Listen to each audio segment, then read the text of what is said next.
El jorobadito. Por Roberto Arlt. Los diversos y exagerados rumores desparramados con motivo de la conducta que observé en compañía de Rigoletto, el jorobadito, en la casa de la señora X, apartaron en su tiempo a mucha gente de mi lado. Sin embargo, mis singularidades no me acarrearon mayores desventuras, de no perfeccionarlas estrangulando a Rigoletto. Retorcerle el pescuezo al jorobadito ha sido de mi parte un acto más ruinoso e imprudente para mis intereses, que atentar contra la existencia de un benefactor de la humanidad. Se han echado sobre mí la policía, los jueces y los periódicos. Y esta es la hora en que aún me pregunto, considerando los rigores de la justicia, si Rigoletto no estaba llamado a ser un capitán de hombres, un genio o un filántropo.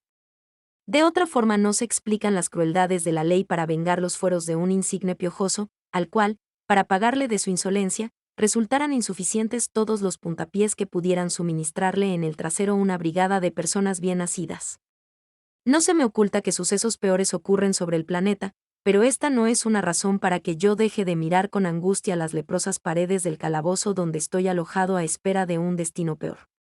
Pero estaba escrito que de un deforme debían provenirme tantas dificultades. Recuerdo, y esto había de información para los aficionados a la teosofía y la metafísica, que desde mi tierna infancia me llamaron la atención los contrahechos. Los odiaba al tiempo que me atraían, como detesto y me llama la profundidad abierta bajo la balconada de un 9º piso, a cuyo barandal me he aproximado más de una vez con el corazón temblando de cautela y delicioso pavor. Y así como frente al vacío no puedo sustraerme al terror de imaginarme cayendo en el aire con el estómago contraído en la asfixia del desmoronamiento, en presencia de un deforme no puedo escapar al nauseoso pensamiento de imaginarme corcoveado, grotesco, espantoso, abandonado de todos, hospedado en una perrera, perseguido por traillas de chicos feroces que me clavarían agujas en la jiba. Es terrible, sin contar que todos los contrahechos son seres perversos, endemoniados, protervos, de manera que al estrangularlo a Rigoletto me creo con derecho a afirmar que le hice un inmenso favor a la sociedad, pues he librado a todos los corazones sensibles como el mío de un espectáculo pavoroso y repugnante. Sin añadir que el jorobadito era un hombre cruel. Tan cruel que yo me veía obligado a decirle todos los días: mira, Rigoletto, no seas perverso. Prefiero cualquier cosa a verte pegándole con un látigo a una inocente cerda. ¿Qué te ha hecho la marrana? Nada. No es cierto que no te ha hecho nada. ¿Qué se le importa? No te ha hecho nada, y vos con tu más, obstinado, cruel, desfogas tus furores en la pobre bestia. Como me embrome mucho la voy a rociar de petróleo a la chancha y luego le prendo fuego. Después de pronunciar estas palabras, el jorobadito descargaba latigazos en el crinudo lomo de la bestia, rechinando los dientes como un demonio de teatro. Y yo le decía: te voy a retorcer el pescuezo, Rigoletto. Escucha mis paternales advertencias, Rigoletto. Te conviene. Predicar en el desierto hubiera sido más eficaz. Se regocijaba en contravenir mis órdenes y en poner en todo momento en evidencia su temperamento sardónico y feroz. Inútil era que prometiera zurrarle la badana o hacerle salir la joroba por el pecho de un mal golpe. Él continuaba observando una conducta impura. Volviendo a mi actual situación diré que si hay algo que me reprocho, es haber recaído en la ingenuidad de conversar semejantes minucias a los periodistas. Creía que las interpretarían, más gime aquí ahora abocado a mi reputación menoscabada, pues esa gentuza lo que menos ha escrito es que soy un demente, afirmando con toda seriedad que bajo la trabazón de mis actos se descubren las características de un cínico perverso. Ciertamente, que mi actitud en la casa de la señora, en compañía del jorobadito, no ha sido la de un miembro inscripto en el almanaque de Gouse. No. Al menos no podría afirmarlo bajo mi palabra de honor. Pero de este extremo al otro, en el que me colocan mis irreductibles enemigos, media una igual distancia de mentira e incomprensión. Mis detractores aseguran que soy un canalla monstruoso, basando esta afirmación en mi jovialidad al comentar ciertos actos en los que he intervenido, como si la jovialidad no fuera precisamente la prueba de cuán excelentes son las condiciones de mi carácter y que comprensivo y tierno al fin y al cabo. Por otra parte, si hubiera que tamizar mis actos, ese tamiz a emplearse debería llamarse sufrimiento. Soy un hombre que ha padecido mucho.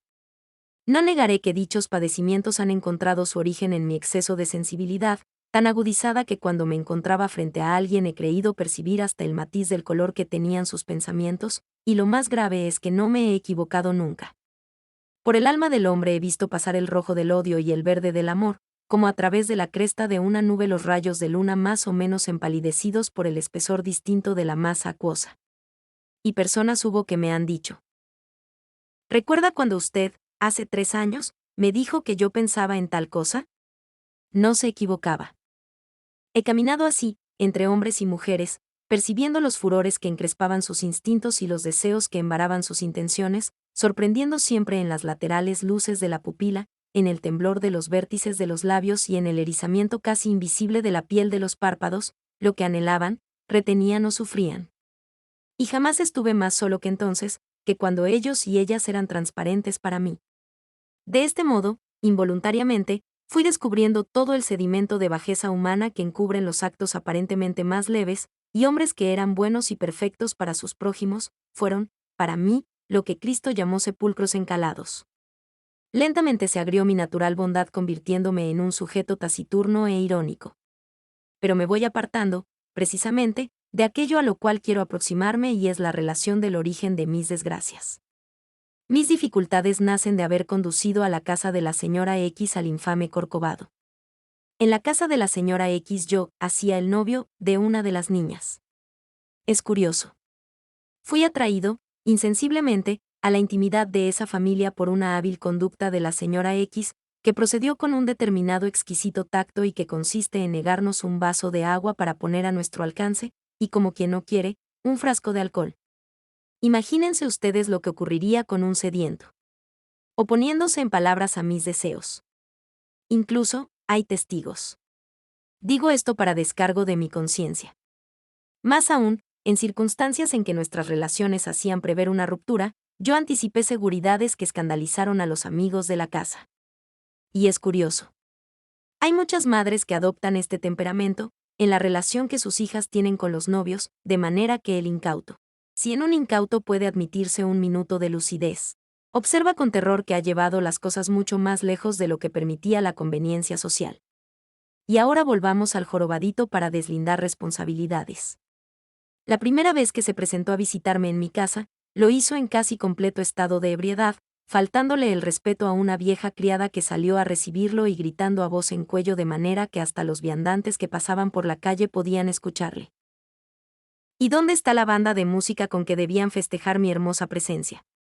¿Y los esclavos que tienen que ungirme de aceite, dónde se han metido? En lugar de recibirme jovencitos con orinales, me atiende una vieja desdentada y hedionda. ¿Y esta es la casa en la cual usted vive? Y observando las puertas recién pintadas, exclamó enfáticamente: pero esto no parece una casa de familia sino una ferretería. Es simplemente asqueroso. ¿Cómo no han tenido la precaución de perfumar la casa con esencia de nardo, sabiendo que iba a venir?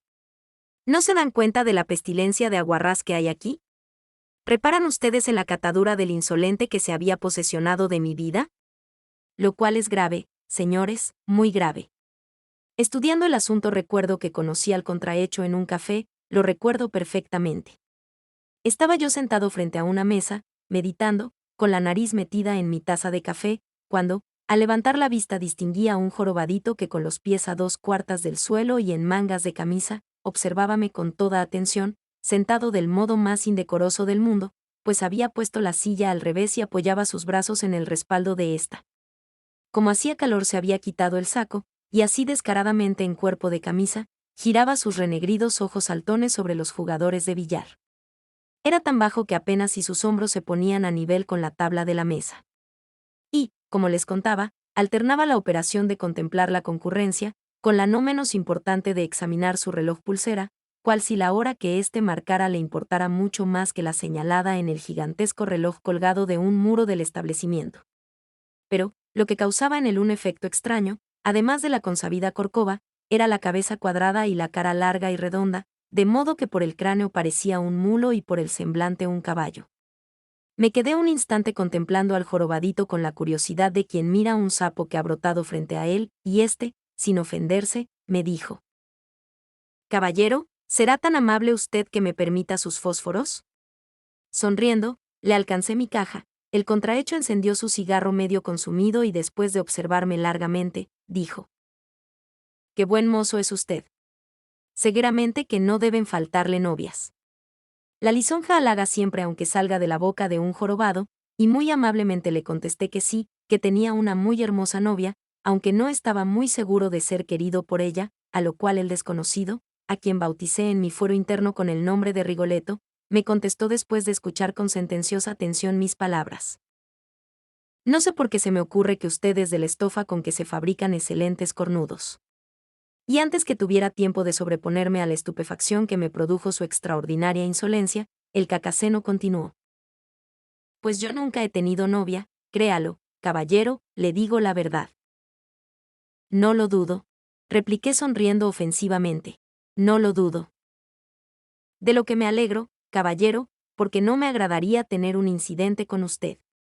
Mientras él hablaba yo vacilaba si levantarme y darle un puntapié en la cabeza o tirarle a la cara el contenido de mi pocillo de café, pero recapacitándolo me dije que de promoverse un altercado allí, el que llevaría todas las de perder era yo, y cuando me disponía a marcharme contra mi voluntad porque aquel sapo humano me atraía con la inmensidad de su desparpajo, él, obsequiándome con la más graciosa sonrisa de su repertorio que dejaba al descubierto su amarilla dentadura de jumento, dijo: «Este reloj pulsera me cuesta 25 pesos, esta corbata es inarrugable y me cuesta 8 pesos, ve estos botines, 32 pesos, caballero. ¿Puede alguien decir que soy un pelafustán? No, señor. ¿No es cierto? Claro que sí». Guiñó arduamente los ojos durante un minuto, luego moviendo la cabeza como un osesno alegre, prosiguió interrogador y afirmativo simultáneamente. «Qué agradable es poder confesar sus intimidades en público, ¿no le parece, caballero? Hay muchos en mi lugar que pueden sentarse impunemente a la mesa de un café y entablar una amable conversación con un desconocido como lo hago yo». «No, y, ¿por qué no hay muchos? ¿Puede contestarme?» «No sé. Porque mi semblante respira la santa honradez». Satisfechísimo de su conclusión, el bufoncillo se restregó las manos con satánico donaire, y echando complacidas miradas en redor prosiguió: «Soy más bueno que el pan francés y más arbitrario que una preñada de 5 meses. Basta mirarme para comprender de inmediato que soy uno de aquellos hombres que aparecen de tanto en tanto sobre el planeta como un consuelo que Dios ofrece a los hombres en pago de sus penurias, y aunque no creo en la Santísima Virgen, la bondad fluye de mis palabras como la piel del himeto». Mientras yo desencajaba los ojos asombrados, Rigoletto continuó: «Yo podría ser abogado ahora, pero como no he estudiado no lo soy. En mi familia fui profesional del betún». «¿Del betún?» «Sí, lustrador de botas, lo cual me honra, porque yo solo he escalado la posición que ocupo». «¿O le molesta que haya sido profesional? ¿Acaso no se dice técnico de calzado, el último remendón de Portal, y experto en cabellos y sus derivados, el rapabarbas, y profesor de baile el caficio profesional?» Indudablemente, era aquel el pillete más divertido que había encontrado en mi vida. «¿Y ahora qué hace usted?» «Levanto quinielas entre mis favorecedores, señor. No dudo que usted será mi cliente. Pida informes». «No hace falta». «¿Quiere fumar usted, caballero?» «¿Cómo no?». Después que encendí el cigarro que él me hubo ofrecido, Rigoletto apoyó el corto brazo en mi mesa y dijo: «Yo soy enemigo de contraer amistades nuevas porque la gente generalmente carece de tacto y educación, pero usted me convence. Me parece una persona muy de bien y quiero ser su amigo». Dicho lo cual, y ustedes no lo creerán, el Corcovado abandonó su silla y se instaló en mi mesa. Ahora no dudarán ustedes de que Rigoletto era el ente más descarado de su especie, y ello me divirtió a punto tal que no pude menos de pasar el brazo por encima de la mesa y darle 2 palmadas amistosas en la jiba. Quedóse el contrahecho mirándome gravemente un instante, luego lo pensó mejor, y sonriendo, agregó: «Que le aproveche, caballero, porque a mí no me ha dado ninguna suerte. Siempre dudé que mi novia me quisiera con la misma fuerza de enamoramiento que a mí me hacía pensar en ella durante todo el día, como en una imagen sobrenatural. Por momentos la sentía implantada en mi existencia semejante a un peñasco en el centro de un río. Y esta sensación de ser la corriente dividida en 2 ondas cada día más pequeñas por el crecimiento del peñasco, resumía mi deleite de enamoramiento y anulación. ¿Comprenden ustedes?». La vida que corre en nosotros se corta en dos raudales al llegar a su imagen, y como la corriente no puede destruir la roca, terminamos anhelando el peñasco que aja nuestro movimiento y permanece inmutable. Naturalmente, ella desde el primer día que nos tratamos, me hizo experimentar con su frialdad sonriente el peso de su autoridad. Sin poder concretar en qué consistía el dominio que ejercía sobre mí, este se traducía como la presión de una atmósfera sobre mi pasión. Frente a ella me sentía ridículo, inferior sin saber precisar en qué podía consistir cualquiera de ambas cosas. De más está decir que nunca me atreví a besarla, porque se me ocurría que ella podía considerar un ultraje mi caricia. Eso sí, me era más fácil imaginármela entregada a las caricias de otro, aunque ahora se me ocurre que esa imaginación pervertida era la consecuencia de mi conducta imbécil para con ella. En tanto, mediante esas curiosas transmutaciones que obra a veces la alquimia de las pasiones, comencé a odiarla rabiosamente a la madre, responsabilizándola también, ignoro por qué, de aquella situación absurda en que me encontraba. Si yo estaba de novio en aquella casa debíase a las arterias de la maldita vieja, y llegó a producirse en poco tiempo una de las situaciones más raras de que haya oído hablar, pues me retenía en la casa, junto a mi novia, no el amor a ella, sino el odio al alma taciturna y violenta que envasaba la madre silenciosa, pesando a todas horas cuántas probabilidades existían en el presente de que me casara o no con su hija. Ahora estaba aferrado al semblante de la madre como a una mala injuria inolvidable o a una humillación atroz. Me olvidaba de la muchacha que estaba a mi lado para entretenerme en estudiar el rostro de la anciana, abotagado por el relajamiento de la red muscular, terroso, inmóvil por momentos como si estuviera tallado en plata sucia, y con ojos negros, vivos e insolentes. Las mejillas estaban surcadas por gruesas arrugas amarillas, y cuando aquel rostro estaba inmóvil y grave, con los ojos desviados de los míos, por ejemplo, detenidos en el plafón de la sala, emanaba de esa figura envuelta en ropas negras tal implacable voluntad, que el tono de la voz, enérgico y recio, lo que hacía era solo afirmarla. Yo tuve la sensación, en un momento dado, que esa mujer me aborrecía, porque la intimidad, a la cual ella, involuntariamente, me había arrastrado, no aseguraba en su interior las ilusiones que un día se había hecho respecto a mí. Y a medida que el odio crecía, y lanzaba en su interior furiosas voces, la señora X era más amable conmigo, se interesaba por mi salud, siempre precaria, tenía conmigo esas atenciones que las mujeres que han sido un poco sensuales gastan con sus hijos varones, y como una monstruosa araña iba tejiendo alrededor de mi responsabilidad una fina tela de obligaciones. Solo sus ojos negros e insolentes me espiaban de continuo, revisándome el alma y sopesando mis intenciones. A veces, cuando la incertidumbre se le hacía insoportable, estallaba casi en estas indirectas. Las amigas no hacen sino preguntarme cuándo se casan ustedes, y yo, ¿qué les voy a contestar? Que pronto. O si no, sería conveniente, ¿no le parece a usted, que la nena fuera preparando su ajuar? Cuando la señora X pronunciaba estas palabras, me miraba fijamente para descubrir si en un parpadeo o en un involuntario temblor de un nervio facial se revelaba mi intención de no cumplir con el compromiso, al cual ella me había arrastrado con su conducta habilísima. Aunque tenía la seguridad de que le daría una sorpresa desagradable, fingía estar segura de mi decencia de caballero, más el esfuerzo que tenía que efectuar para revestirse de esa apariencia de tranquilidad, ponía en el timbre de su voz una violencia meliflua, violencia que imprimía a las palabras una velocidad de cuchicheo, como quien os confía apuradamente un secreto, acompañando la voz con una inclinación de cabeza sobre el hombro derecho, mientras que la lengua humedecía los labios. Resecos por ese instinto animal que la impulsaba a desear matarme o hacerme víctima de una venganza atroz. Además de voluntariosa, carecía de escrúpulos, pues fingía articular con mis ideas, que le eran odiosas en el más amplio sentido de la palabra. Y aunque aparentemente resulte ridículo que dos personas se odien en la divergencia de un pensamiento, no lo es, porque en el subconsciente de cada hombre y de cada mujer donde se almacena el rencor, cuando no es posible otro escape, el odio se descarga como por una válvula psíquica en la oposición de las ideas.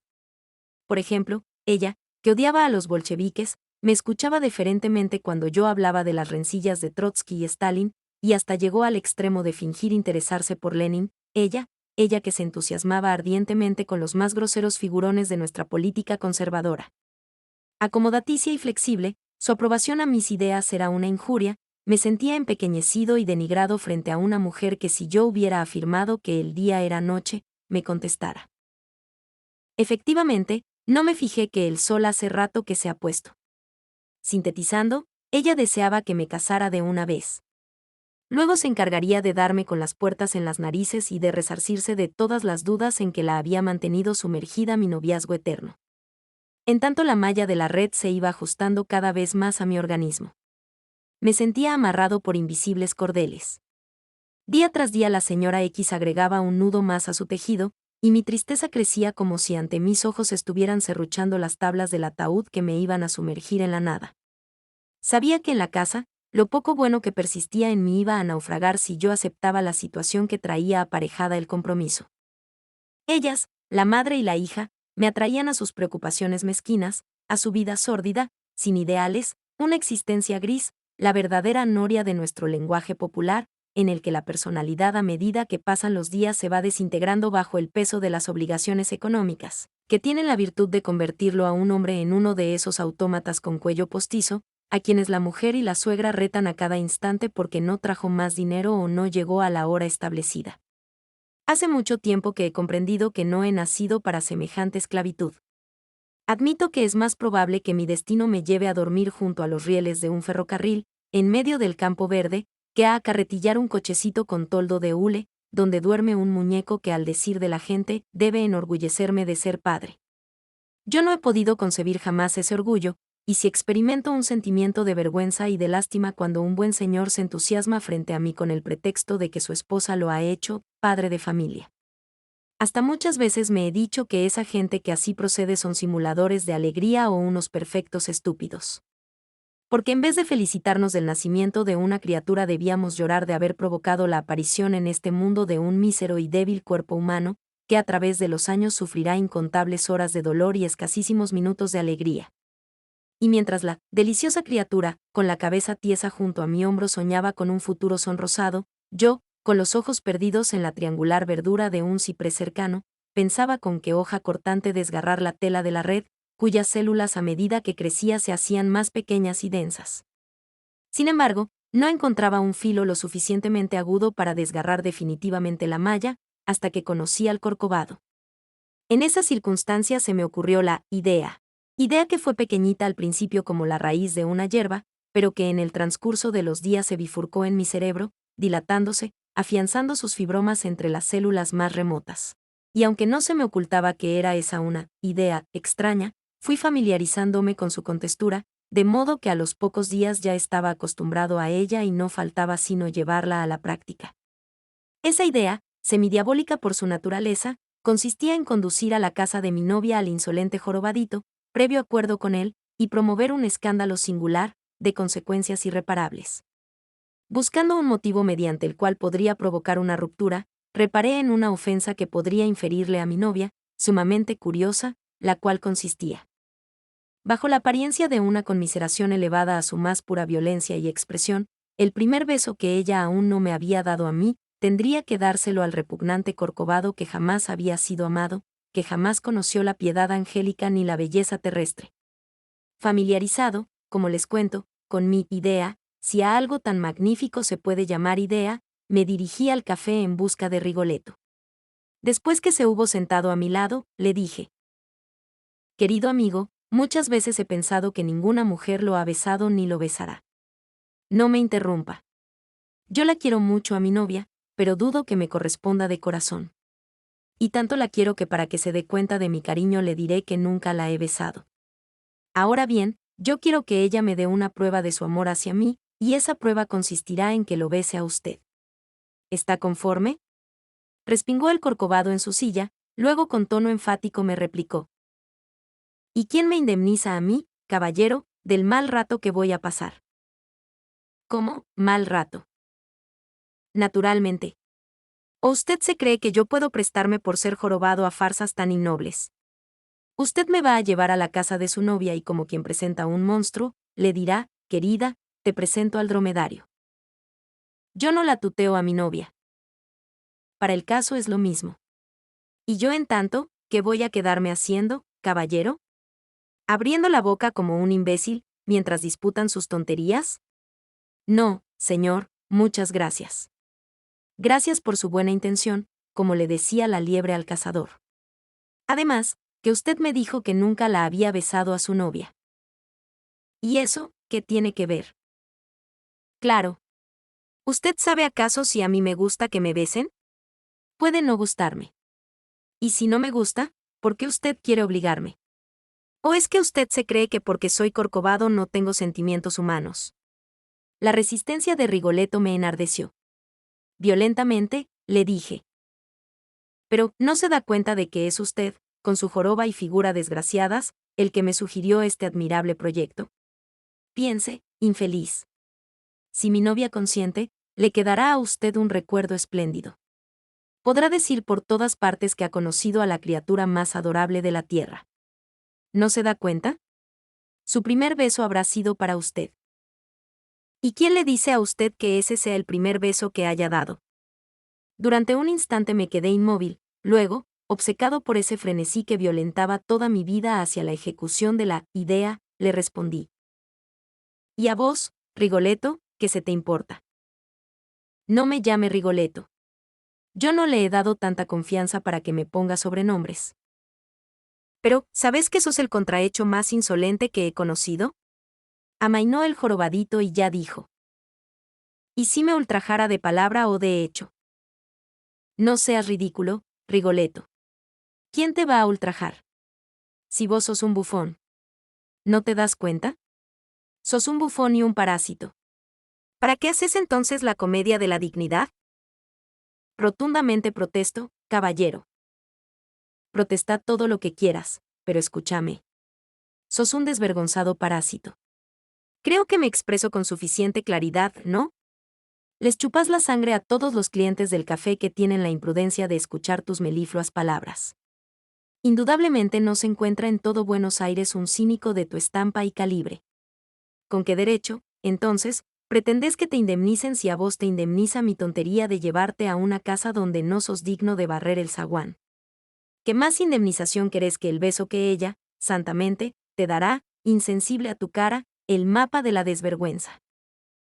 No me ultraje. Bueno, Rigoletto, ¿aceptás o no aceptás? ¿Y si ella se niega a dármelo o quedó desairado? Te daré 20 pesos. ¿Y cuándo vamos a ir? Mañana. Cortate el pelo, limpiate las uñas. Bueno, présteme 5 pesos. Toma 10. A las 9 de la noche salí con Rigoletto en dirección a la casa de mi novia. El giboso se había perfumado endiabladamente y estrenaba una corbata plastrón de color violeta. La noche se presentaba sombría con sus ráfagas de viento encallejonadas en las bocacalles, y en el confín, tristemente iluminado por oscilantes lunas eléctricas, se veían deslizarse vertiginosas cordilleras de nubes. Yo estaba malhumorado, triste. Tan apresuradamente caminaba que el cojo casi corría tras de mí, y a momentos tomándome del borde del saco, me decía con tono lastimero. Pero usted quiere reventarme. ¿Qué le pasa a usted? Y de tal manera crecía mi enfurecimiento que de no necesitarlo a Rigoletto lo hubiera arrojado de un puntapié al medio de la calzada. Y cómo soplaba el viento. No se veía alma viviente por las calles, y una claridad espectral caída del segundo cielo que contenían las combadas nubes, hacía más nítidos los contornos de las fachadas y sus cresterías funerarias. No había quedado un trozo de papel por los suelos. Parecía que la ciudad había sido borrada por una tropa de espectros. Y a pesar de encontrarme en ella, creía estar perdido en un bosque. El viento doblaba violentamente la copa de los árboles, pero el maldito Corcovado me perseguía en mi carrera, como si no quisiera perderme, semejante a mi genio malo, semejante a lo malvado de mí mismo que para concretarse se hubiera revestido con la figura abominable del giboso. Y yo estaba triste. Enormemente triste, como no se lo imaginan ustedes. Comprendía que le iba a inferir un atroz ultraje a la fría calculadora, comprendía que ese acto me separaría para siempre de ella, lo cual no obstaba para que me dijera a medida que cruzaba las aceras desiertas. Si Rigoletto fuera mi hermano, no hubiera procedido lo mismo. Y comprendía que sí, que si Rigoletto hubiera sido mi hermano, yo toda la vida lo hubiera compadecido con angustia enorme. Por su aislamiento, por su falta de amor que le hiciera tolerable los días colmados por los ultrajes de todas las miradas. Y me añadía que la mujer que me hubiera querido debía primero haberlo amado a él. De pronto me detuve ante un zaguán iluminado. Aquí es. Mi corazón latía fuertemente. Rigoletto atiezó el pescuezo y, empinado sobre la punta de sus pies, al tiempo que se arreglaba el moño de la corbata, me dijo: Acuérdese. Usted es el único culpable. ¿Qué el pecado? Fina y alta, apareció mi novia en la sala dorada. Aunque sonreía, su mirada me escudriñaba con la misma serenidad con que me examinó la primera vez cuando le dije: «¿Me permite una palabra, señorita?», y esta contradicción entre la sonrisa de su carne, pues es la carne la que hace ese movimiento delicioso que llamamos sonrisa, y la fría expectativa de su inteligencia discerniéndome mediante los ojos, era la que siempre me causaba la extraña impresión. Avanzó cordialmente a mi encuentro, pero al descubrir al contrahecho, se detuvo asombrada, interrogándonos a los dos con la mirada. «Elsa, le voy a presentar a mi amigo Rigoletto». «No me ultraje, caballero. Usted bien sabe que no me llamo Rigoletto». «A ver si te callas». Elsa detuvo la sonrisa. Mirábame seriamente, como si yo estuviera en trance de convertirme en un desconocido para ella. Señalándole una butaca dorada le dije al contrahecho: «Séntate allí y no te muevas». Quedóse el giboso con los pies a 2/4 del suelo y el sombrero de paja sobre las rodillas y con su carota atezada parecía un ridículo ídolo chino.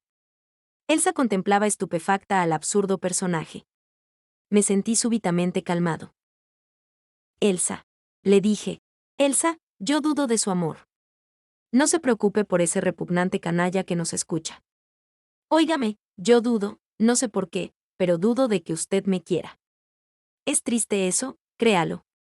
Demuéstreme, deme una prueba de que me quiere, y seré toda la vida su esclavo». Naturalmente, yo no estaba seguro de lo que quería expresar, toda la vida, pero tanto me agradó la frase que insistí. «Sí, su esclavo para toda la vida. No crea que he bebido. Sienta el olor de mi aliento». Elsa retrocedió a medida que yo me acercaba a ella, y en ese momento, ¿saben ustedes lo que se le ocurre al maldito cojo? Pues, tocar una marcha militar con el nudillo de sus dedos en la copa del sombrero. Me volví al cojo y después de conminarle silencio, me expliqué. «Vea, Elsa, y la única prueba de amor es que le dé un beso a Rigoletto». Los ojos de la doncella se llenaron de una claridad sombría.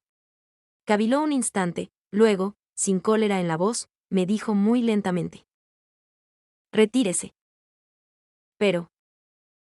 «Retírese, por favor, váyase».